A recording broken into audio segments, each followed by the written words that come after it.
Hello বন্ধুরা, আসসালামু আলাইকুম। তোমরা সবাই কেমন আছো? আশা করি ভালো আছো। আমিও ভালো আছি। আজকে আমি কাতলা মাছ রান্না করব। মাছগুলো আমি ধুয়ে পরিষ্কার করে নিয়েছি। এখন হলুদ লবণ মাখিয়ে নিব।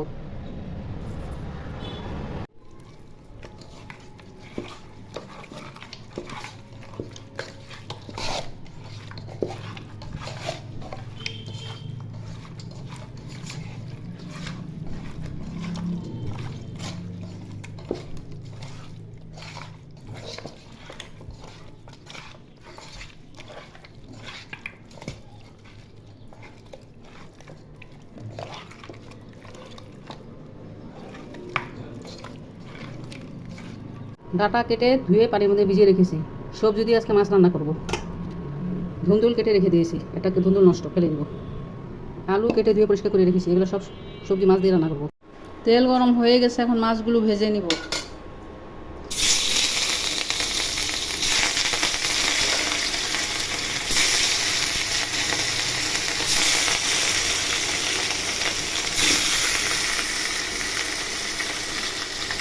মাছগুলো উল্টিয়ে দিব।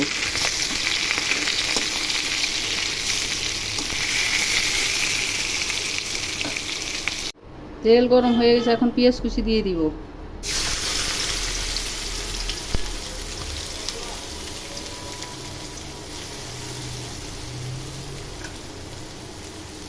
পেঁয়াজ ভাজা হয়ে গেছে বেরেস্তার মতো করে। এখন আদা রসুন বাটা দিয়ে দিব।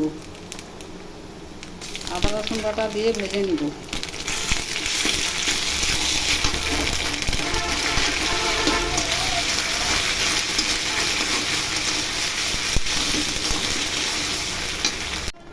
এখন হলুদ, মরিচ, ধনিয়া, লবণ একসাথে দিয়ে দিব। পানি দিয়ে দিব। এখন কষিয়ে নিব।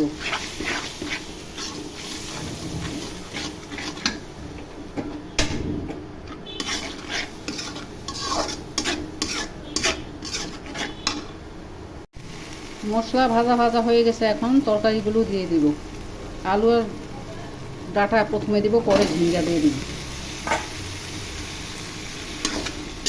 নেড়ে ছেড়ে ঢেকে দিব।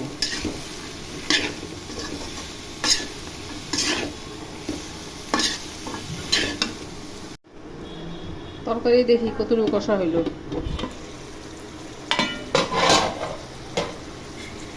আলু আর ডাঁটা কষা হয়ে গেছে, এখন ধুন্দুল দিয়ে দিব। ঝিঙ্গা না, ধুন্দুল। ধুন্দুল দিয়ে একটু কষিয়ে নিয়ে তারপর ঝোল দিয়ে দিব।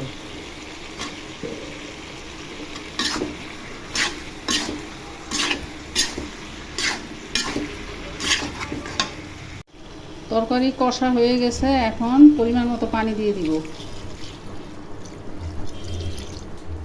পানি দিয়ে নেড়ে চেড়ে ঢেকে রাখবো। ঢাকনা উঠাই দেখি। এখন মাছগুলো দিয়ে দিব।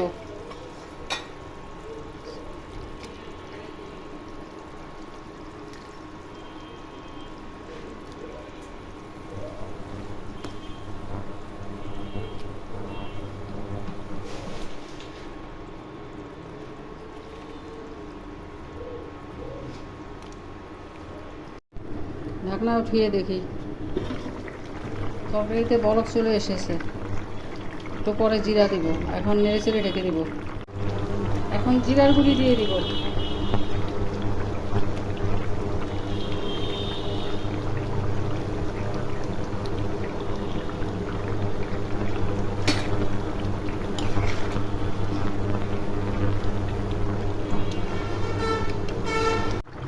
তরকারি হয়ে গেছে, এখন ধনিয়া পাতা দিয়ে তরকারি নামিয়ে নিব।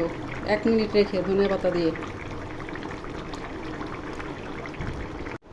সবজি দিয়ে কাতলা মাছের ঝোল হয়ে গেল। রান্নাটা ভালো লাগলে ইউটিউব চ্যানেলটা সাবস্ক্রাইব করো আর ফেসবুক পেজটা ফলো করো। খোদা হাফেজ। Bye bye. নতুন কোনো রান্নার রেসিপি নিয়ে আবার আসবো।